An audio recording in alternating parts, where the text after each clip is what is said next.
Parang nauupos na kandila na paupo sa sahig si Catriel. Simula pa lang, mula nang tumuntong siya sa bahay ng kanyang abuela, malakas na ang pakiramdam niyang hindi magiging maganda ang pagbabakasyon niya. Iniisip niya kung bakit pa siya nagbalik doon. Kung ang kanyang abuela lamang ang pakay niya sa Santa Fe para makilala ito at muling makaharap, sana ay nakipag-usap na lamang siya dito sa telepono at hiniling na magkita na lamang sila sa isang lugar. Subalit naroroon din ang kagustuhan niyang malaman kung bakit nilisan nilang mag-ina ang Santa Fe. Maliit bang dahilan ay wala siyang malalaman kung bakit iniwan ng mama niya ang kanyang abuela sa kabila na nag-usap na lamang ito sa buhay. Ni sa hinagap hindi niya akalaing napakakomplikado ng mga bagay na hinahangad niyang makamit. Mas makakabuti pa yatang umalis na lamang siya ng bahay na iyon hanggang maaga. Mas mabuti rin yatang wag na niya ungkatin pa ang kahapong matagal ng galit sa dibdib. Ang matulog at ipahinga ang pagod na utak at katawan. Ikinagulat ni Catriel nang malamang 6:00 na ng umaga. Hindi niya akalaing magtutuloy-tuloy ang tulog niya. Mabilis siyang naligo at bumaba sa kusina. Nagulat pa si Aling Trinidad nang makita siya doon. "Magandang umaga ho, Senyorita Catriel. Gusto niyo na ho bang kumain?" Nakangiting tanong nito. "Sana, hindi kasi ako nakapaghapunan kagabi," ngumiti ito. "Pinasundo ho kayo kagabi ni Senyora Ambrosia. Ang kaso mukhang himbing na himbing kayo sa pagtulog. Kaya hinayaan na lamang niya kayong makatulog. Ganun ba?" "Oho, sandali lang ho, ipapaayos ko ng pagkain niyo sa dining table." "Okay na ako dito. Dito na lang ako kakain." "Sigurado ho kayo? Naku, baka magalit si Senyora kapag nalaman niyang pinakain namin kayo dito sa dirty kitchen." "Huwag kayong mag-alala, Aling Trinidad. Ako ho ang magpapaliwanag kapag nakita niya ako dito." Sumunod din naman ito, ngunit halatang napilitan lang. Habang naghahain ito, nag-usisa siya dito. "Okay lang ho bang maglakad-lakad dito? I mean, sa rancho. Gusto ko kasing mga bayo." "Oho, hamot pupunta ako kay Isko para samahan kay sa rancho." "Gising na ba si Mama Ambrosia at si Samantha?" "Si Samantha tsak na natutulog pa yon. Pero si Senyora ay baka gising na. Ang kaso ho, mamayang 7:00 yung lalabas ng kwarto niya." "Ganun ho ba?" "Pag hinanap niya ho ako, kayo na lang po ang bahalang magsabi kung saan ako nagpunta." "Senyorita Catriel, naalala niyo pa ba sa Silver Queen?" Tanong ni Mang Isko sa kanya nang marating nila ang kwadra ng mga kabayo. Saglit na inapuhap niya sa isip ang pangalang sinambit nito. Pagkuway napangiti siya nang maalalang yun ang kabayong laging narinig niya sa kanyang mama at sa kanyang tita Edwina. "Oho, Mang Isko, buhay pa rin ho ba siya?" Malungkot tong umiling na para bang namatayan to ng tao. Matagal na hong patay si Silver Queen, pero bago ho siya namatay ay naisilang niya si Golden Princess. At eto na ho siya ngayon. Nitong itinurong kabayo sa tabi nito. "Napakagandang kabayo," aniya. Dahil yun kaagad ang natipuhan niyang sakyan pagkakita pa lamang niya sa naturang kabayo. Nang mailabas mula sa kwadra si Golden Princess, agad siyang sumampa dito. "Teka ho, pasasamaan ko kayo kay Jimmy." Nababahalang sabi ni Mang Isko. "Wag na ho, hindi naman ako lalayo eh." Tanggi niya. "Napakamot to sa ulo. Kayo hong bahala. Kaya lamang senyorita, huwag ho kayo magtutungo sa dulo ng kanang bahagi ng asyenda." "Bakit ho? Bangin na ho ba ang dulo nun?" "Hindi, pero tila hindi nito malaman kung paano magpapaliwanag sa kanya. Basta ho, yun kasi ang mahigpit na utos ni Senyora." Magtatanong pa sana siya, ngunit tinalikuran na siya nito at halatang umiiwas na magpaliwanag pa sa kanya. Nagkibit balikat na lamang siya, pagkuway hinablot na niya ang renda ni Golden Princess. Sa kanang bahagi ng asyenda ang direksyon ng takbo ng kabayo kaya nagpatianod na lamang siya. Habang nasa isip pa rin ang bili ni Mang Isko. Kung ano ang bawal, yun ang masarap na gawin. Kaya sa kabila ng pagpipigil ni Catriel na huwag suwayin ang bili ni Mang Isko, natagpuan niya ang sarili sa pinakadulo ng Hacienda Garcia. Malinaw niyang nabasa ang mga katagang nakasulat sa malapad na tabla. Hacienda Alcaraz, no trespassing. Napataas ang kilay niya. Wala siyang makitang panganib o masama sa lugar na yon para pagbawalan siya ni Mang Isko na magtungo doon. "Edwina," naintakutan at nagsipagtayuan ang lahat ng balahibo niya sa katawan. Hindi dahil sa tingin ng lalaki na sa kanyang likuran, kundi dahil sa pagbigkas nito sa pangalan ng kanyang tiyahin. "Ikaw nga ba yan, Edwina?" Parang nakakita to ng multo. Halatang may edad na ito dahil sa madalang na puting buhok nito. Ngunit kapansin-pansin pa rin ng matikas na pangangatawan. Marahan siyang umiling. Kilala niyo ho ang tita Edwina ko? Anak ka ni Cassandra? Paniniyak nitong bahagyang nangislap ang mga mata. Oho, mama ko nga siya. Lumuwang ang pagkakangiti nito. Kaibigan ako ng mamamot ni Edwina. Kamukhang kamukha mong iyong tiyahin. Kimi siyang napangiti. Yun din ang sabi sa kanya ng kanyang ina. Ngunit hindi nito nabanggit na kahawig nila ng tiyahin niya ang kanyang abuela. Ako nga pala si Donato Alcaraz. Pagpapakilala nito sa sarili. Tama ngang sabi ni Dimitri. Darating nga ang apo ni Ambrosia. I'm glad to see you again, Catriel. Hindi niya malaman kung ano magiging reaksyon niya, kaya marahil natawa ito. Honestly, ni minsan hindi pa tayo nakita. Nakilala lang kita dahil madalas kang ikwento sa akin, Edwina. We were best friends. Wala kaming lihim sa isa't isa. Pero ngayon, naging madalang ang pagkikita namin sa lugar na ito. Magmula nang pumanaw ang iyong lolo. Bakit? Naroon na naman ang kuryosidad sa kanyang dibdib. Matalinhaga ang bawat salitang binibitawan nito. Saka ako na lang sasabihin sa'yo. Sa ngayon gusto kong malaman kung bakit ka nagbalik dito. Magmula nang magkaisip ako, wala na akong ibang nais kundi ang makilalang aking lola. Buhay pa siya pero pakiramdam ko'y wala na siya dito sa mundo. Dahil wala man lang kaming komunikasyon. Tutol si mama na bumalik kami dito. Nasunod ko lang ang kagustuhan ko nang pumanaw siya. Ikinalulungkot kong nangyari kay Cassandra. At isa lang ang masasabi ko, Catriel. Sana'y sunod mo na lang ang mga kanyang kagustuhan. Maang siyang napatingin dito. Napabuntong hininga naman ito. I don't think your grandma's too happy about your coming here. Hindi niya sinang-ayunan ng sinabi nito bagamat may katotohanan yon. At nais niyang malaman kung bakit nararamdaman niyang napipilitan lamang ang kanyang abuela na tanggapin siya sa asyenda nito. Subalit hindi siya magtatanong kay Donato. Nais niyang siya mismo ang makahanap ng sagot. Ngayong muli kang nakatungtong sa kastilyo ng mga Garcia, naalala mo pa ba ang ilang pangyayari noon? Ibig niyang pagtakhan ng mga tanong nito. Tulad ni Samantha, interesado rin itong malaman ang mga bagay-bagay na naalala niya sa malaking bahay. I don't remember anything, aniya, at kitang-kita niyang relief sa mukha nito nang ngumiti. I'd better go, Catriel. Saka na lamang tayo mag-usap ulit. Huwag kang mag-alala, bago ka umalis ng Santa Fe, magkikita pa tayo. Mabilis na itong tumalikod at nalaman niyang dahilan sa mabilis itong pagpapaalam. Isang black stallion ang humahangos na dumating. Sakay nun si Craig na lalong naging matikas sa ibabaw na naturang kabayo. Habang papalapit ay hindi siya nito hinihiwalay ng tingin. What are you doing here? May galit sa tinig nito nang lapitan siya. Wala lang, pagkakaila niya. Naisipan ko lang na magpahinga dito nang makaramdam ako ng pagod. Hindi ba sinabi sa'yo ni Mang Isko na off-limits ang lugar na to? Sinabi, inis na tugon niya. Kung sitahin siya nito ay tila isa siyang batang hindi pa husto ang isip. Anong magagawa ko kung nalibang ako sa paglilibot dito? Isa pa, kung bangin man ang dulo ng hasyendang ito, hindi naman ako tatalon, no? Paano pala kung may mabangis na hayop na nakatira dito?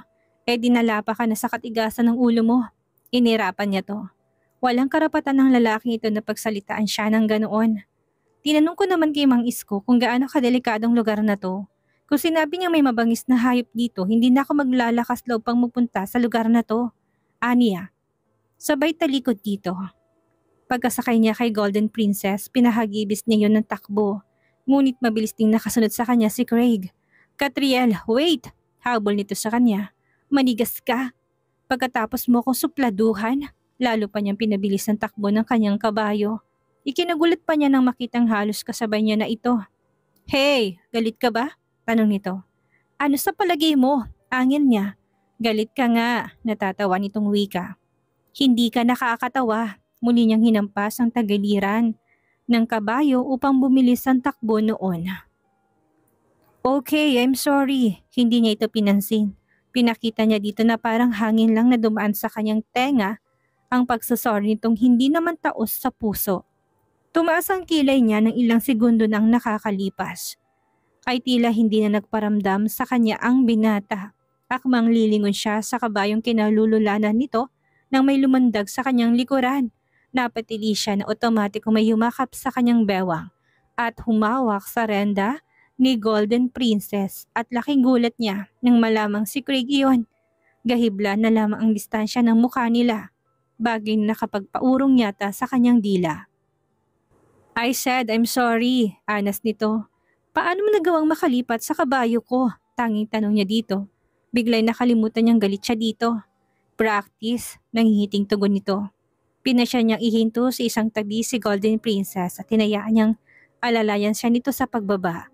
Kanina pinangalandakan mo sa akin ang pagiging matigas ng ulo ko. Pagkatapos ay niyabangan mo ko sa tricks na ginawa mo kanina sa kabayo. Anong susunod mong gagawin, Mr. Hidalgo? Hindi kita niyabangan, kaya ako tumalon sa kabayo mo ay dahil nag-alala ko na baka madisgrasya ka. Ang bilis ng pagpapatakbo mo. Mabuti sana kung ibang kabayo ang gamit-gamit mo. Ang kaso si Golden Princess pa, na medyo sumpungin. Bigla siyang kinabahan sa sinabi nito. Kasalanan mo dahil kung hindi mo ko ininis, hindi ko pa tatakbuhin ng ganoon ng kabayo, paninisin niya rito. Kaya nga nagsusorry ako eh. Hindi ako tumatanggap ng sapilitang pagsasorry. Isa pa, sinabi ko bang sundan mo ko doon ha? Hindi, pero ang Mama Ambrosia mo ang nag-utos sa akin para hanapin ka. Tinasa niya ng kilay ang sinabi nito. Hindi niya mawari kung business partner ba ito ng abuela niya o kinuha ito para maging bodyguard niya. Sinabayan siya nito sa paghakbang pagbalik sa kinaroroonan ni Golden Princess. Don't tell me, makikisakay ka sa akin? Nakataas ang kilay na tanong niya rito. No, baka sabihin mo feeling hero naman ako ngayon. Kung gusto mo sumakay mag-isa kay Golden, then go ahead and take the risk. Pagkuha inilagay nito sa bibig ang dalawang daliri at pumito. Maya-maya pa'y papalapit ng stallion na sinakyan nito kanina. Sandali, pigil niya rito. Ini-imagine pa lamang niyang magkakabali-bali ang katawan niya kapag nahulog siya mula kay Golden Princess ay nangilabot na siya. Yes? Nang aasar ang ngiti nito nang lingunin siya. Kung ayaw mong malintikan kay Mama Ambrosia, isabay mo na ako sa pag-uwi. Ipasusundo ko na lang kay Mang Isko ang kabayo ko. Kahit nangingit-ngit, hindi niya pinahalata dito. Sure, madali naman akong kausap eh. Pakiramdam niya ay nakaupo siya sa sila elektrika dahil sa maliit na boltahe ng kuryenteng hatid ng simpleng pagdadaiti ng mga balat nila ng binata. Parang mawawala siya ulit sa sariling katinuan habang ramdam na ramdam niya ang mainit na hininga nitong tumatama sa kanyang batok. Bigla tuloy niyang pinagsisihan ang pagpupusod ng buhok at ang pagsusuot ng may maiksing manggas na damit. Noon niya na-realize na tila yata lahat ng ginagawa niya ay pinagsisisihan niya. Kapag nakakasama niya si Craig, tulad na lang ng ginawa niyang pagtulog sa loob ng sasakyan nito nung unang araw na magkita sila. Pagsisihan din kaya niya sakaling ang lihim na paghanga niya sa karisma nitong taglay ay mauwi sa pag-ibig? Mabilis niyang ipinilig ang kanyang ulo. No, hindi mangyayari yon. Hindi naman siya magtatagal sa Santa Fe at imposibleng mahulog. Nang lubusan ang loob niya rito sa napakaiksing panahon.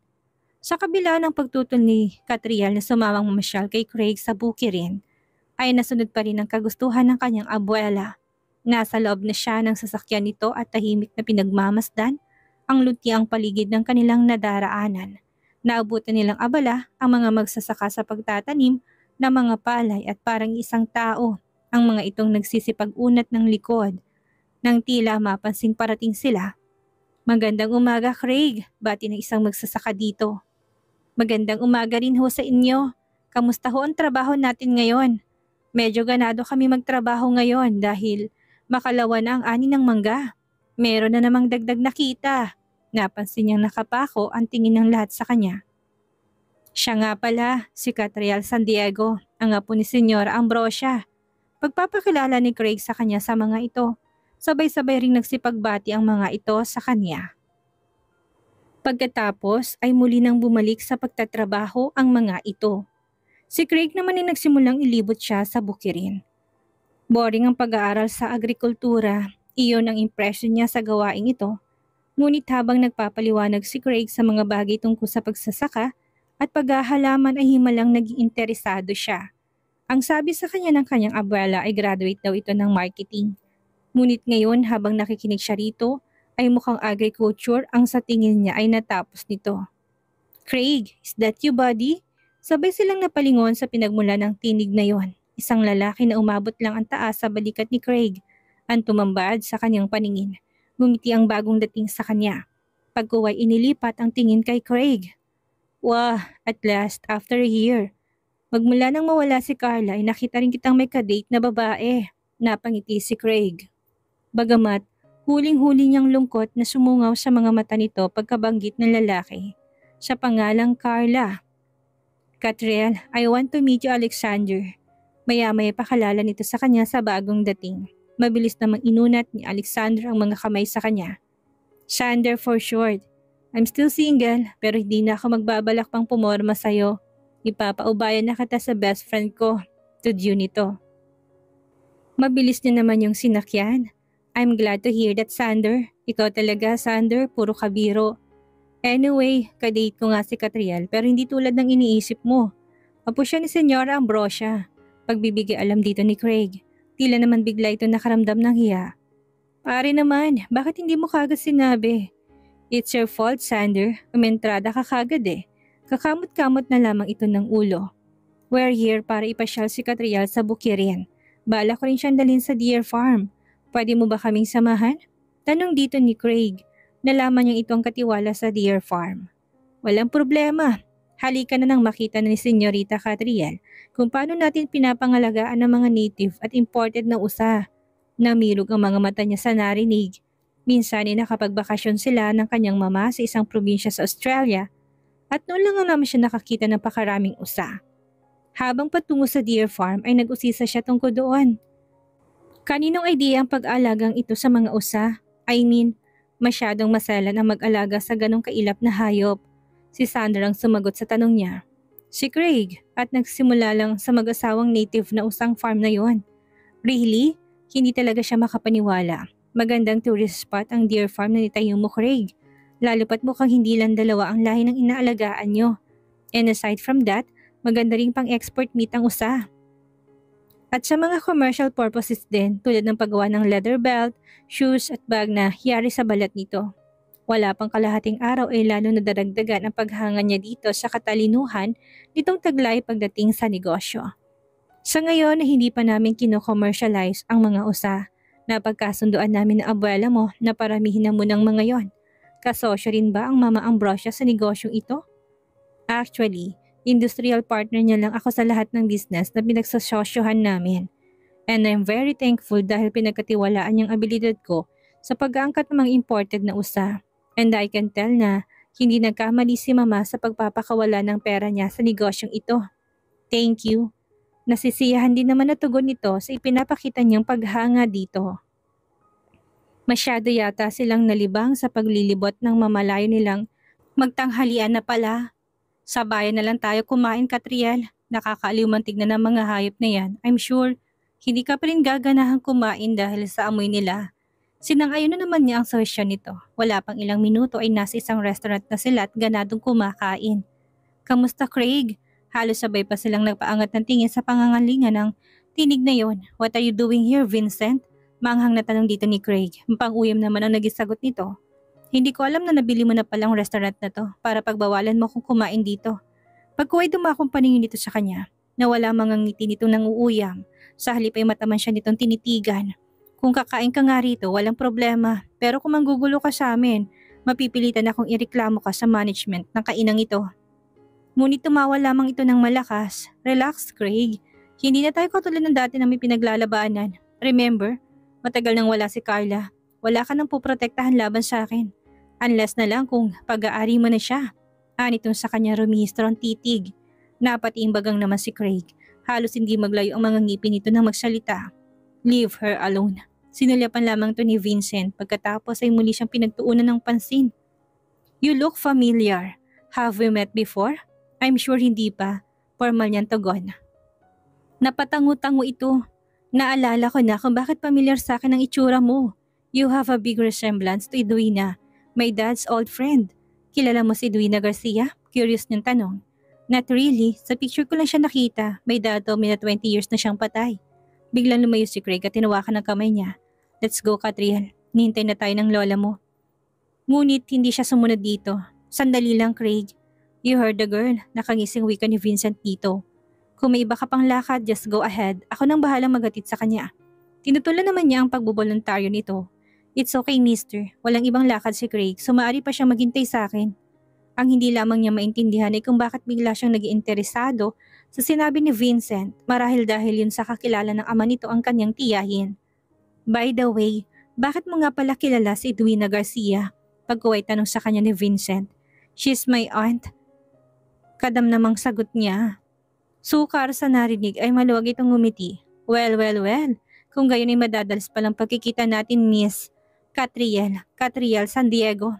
Close friends sa mga pamilya natin, Catriel. Inaanak ng lola mong Mommy Daniela ko. So wala sigurong masama kung dadalawin kita sa inyo at minsang imbitahan ka sa amin. Total magkatabi lang naman ang mga lupain natin. We have other plans. So I don't think na may oras siya para paunlakan ng mga imbitasyon mo, Vincent. Singit kagad ni Craig pagkatapos binalingan siya tinawakan ng mga kamay niya. Kung ayaw mo maglakad pabalik, tumayo ka na dyan, Catriel. Sabi nitong biglang nawalang malumanin na pagsasalita. Well, meet again, Catriel. Pahabol na wika pa ni Vincent. Hindi siya nakatugon. Ang tanging atensyon niya ay nasa kanyang nilalakaran sa takot na bata pa dahil sa pagila sa kanya ni Craig. Ano ba? Nasasaktan na ako sa ginagawa mo ha? Angil niya rito pagkapasok nila sa sakyan. I'm warning you, Catriel. Iwasan mo si Vincent. Hindi mo siya kilala. Umalakip-kip siya sa upuan. Paano ko siya makikilala? Ngayong pangalang pinagbabawalan mo na ako makipagkaibigan sa kanya. Sabihin mo nga kung bakit mo siya sinisiraan sa akin. Porman siya nitong lingon pagkuway ibinilik din ng atensyon sa pagmamaneho. Dahil ba kay Carla? Lakas loob niyang usisa dito. Naroon ang kagustuhan niyang malaman kung sino sa buhay nitong naturang babae at kung bakit parehong nawala sa buhay nito ni Vincent ang Carla na yon. Isa lang ang masasabi ko, Catriel. Hindi ko sinisiraan sa iyo si Vincent. Para sa kapakanan mo kaya kita pinoprotektahan mula sa kanya. Gusto niyang kiligin sa kaalamang concern ito sa kanya. Ngunit sinarili na lamang niyang nararamdaman at pinilit na huwag maging transparent dito. Kamustang pamamasyal niyo, Apo? Nakangiting tanong ng abuela niya kay Catriel nang abutan niya ito sa azotea. Masaya naman ho, ipinasyal ako ni Craig sa Deer Farm. Nakakatawa nga ho dahil napakarami niya na palang alagang usa. Nasaan na nga pala si Craig? Iniiwas niya ang tingin dito. Umalis na ho. Bukas ng umaga na lang daw siya makikipagkita sa inyo. Kumunot ang noon nito. Sabihin mo nga sa akin, Catriel, nag-away ba kay ni Craig? Napakagatlabi siya sa biiling. Mama Ambrosia, sino si Carla sa buhay ni Craig? Lakas loob niyang tanong dito. Napatitig ito sa kanya. May naikwento na ba sa iyo si Craig? I mean, bakit mo nabanggit si Carla? Wala pong naikikwento sa akin si Craig tungkol kay Carla. Sina Sandra at Vincent lang ho ang nagbanggit ng pangalang iyon kanina. Nakilala mo na si Vincent? Tumango siya. Kanina lang ho sa restaurant. Sinabi niya kamukha ko raw si Tita Edwina. Dating kaibigan daw ng daddy niya, si Tita. Pagbibigay alam niya dito, tila ng taranta naman to. Ano pang sinabi sa'yo ni Vincent? Wala naman. Ang sabi lang niya ay inaanak niyo raw si Daniela na kanyang mommy. Saka magkalapit lang daw ang tinitirhan niya sa atin. Sa kabilang asyenda lang sila nakatira, ang pamilya Alcaraz ang naninirahan at nagmamay-ari ng kabilang asyenda. Napakunot-noo siya. Kaano-ano ni Daniel at Vincent si Donato Alcaraz. I met him this morning nang mapagawi ako sa dulong bahagi ng lupaing ito. Napahumindig ito. Hindi ba nasabi sa'yo ni Isko na mahigpit ko ipinagbabawal na magtungo sinuman sa bahaging iyon? Napayuko siya. I'm sorry, Mama Ambrosia. Hindi ko naman intensyong suwayin ng utos niyo kaya lang ay nalibang ako. Bueno, kalimutan mo na yon. Basta sa susunod ay huwag ka nang magpupunta sa boundary ng asyenda ng mga Alcaraz. Tungkol kay Donato, siya bang asawa ni Daniela? He told me he's an old friend of Tita Edwina. Kapatid ni Daniela si Donato. Bukod sa iyong mama, ang Tita Edwina mo ay tinuturing na best friend ni Donato. Si Ramir at sa iyo naman ang asawa ni Daniela. At dati siyang kasintahan ng Tita Edwina mo. Ex-boyfriend ni Tita Edwina ang daddy ni Vincent? Malungkot itong ngumiti. Actually, si Ramiro ang kasalukuyang kasintahan ng tiyahin mo na maaksidente siya sa hagdanan. Talaga, mabuti naman po't sa kabila na nangyari sa kanila ni Tita, ay nakapag-asawa pa rin siya. Tukoy niya kay Ramiro. Yes, in fact, hindi pa man kami nakakapagbabang luksa sa kamatayan ni Edwina. Nabalitaan na namin nagpakasal na sila ni Daniela. Ngayon ko pinagdududahan ko talagang minahal niyang anak ko. Sa nakikita niyang anyo ng kanyang abuela, masasabi niyang may tinatago itong hinanakit kay Ramiro. Mama Ambrosia, siguro talagang minahal niya ang Tita Edwina. Siguro din ho ay dahil sa sobrang pangungulila niya kaya napagtuunan niya ng pansin si Daniela. Ewan ko, Catriel. Sa ngayon ay gusto ko ng isarang nakaraan nila ni Edwina. Hanggat maaari ayoko na mapag-usapan si Ramiro. Ayoko nasasaktan para sa anak ko. I'm sorry, Mama, kung masyado ako naging maurirat tungkol sa pamilya Alcaraz. Mukhang kilalang kilala nila ako kahit noon pa lang naman kami nagkaharap-harap. Hinawakan naman ito ng palad niya. It's okay, Iha, pero ngayon, gusto ko namang itanong sa'yo kung bakit sa loob ng napakahabang panahon ay naisipan mong bisitahin ako dito. Madalas kaming magtalo ni Mama kapag sinasabi ko sa kanya na gusto kong dumalaw dito sa Santa Fe. At ang mga panahong iyon ay wala akong nabalitaang nakipag-ugnayan ka sa amin. Kaya hindi na rin ako nagpumilit pang umuwi dito sa pag-aakalang hindi mo kami i-welcome sa iyong tahanan. Nais pabaloan ni Ambrosia ang mga narinig mula sa kanyang apo. Marahil, libong beses na siyang nagpadala ng sulat kay Cassandra, ngunit palagi lamang yung bumabalik. Kahit ang mga regalo niya para kay Catriel tuwing Pasko at kaarawan nito ay ibinabalik din ng kanyang anak. Subalit hindi siya nawalan ng pag-asa na mapapatawad pa rin siya ng panganay niyang anak. Lakas loob siyang nakipagkita dito. Yun pala yun na ang una't huling pagkakataong makikita niya ito mula noong lisanin nitong mansyon. Pinagpapasalamat pa nga niyang pumayag pa itong mayakap niya ng mahigpit. Kung may dapat mang sisihin kung bakit tuluyang nalayo ang loob ni Cassandra sa kanya, yun ay walang iba kung hindi ang kanyang asawa. Tinuruan itong mamuhi sa kanyang anak at lalo pa yung pinalala nang mamatay si Edwina.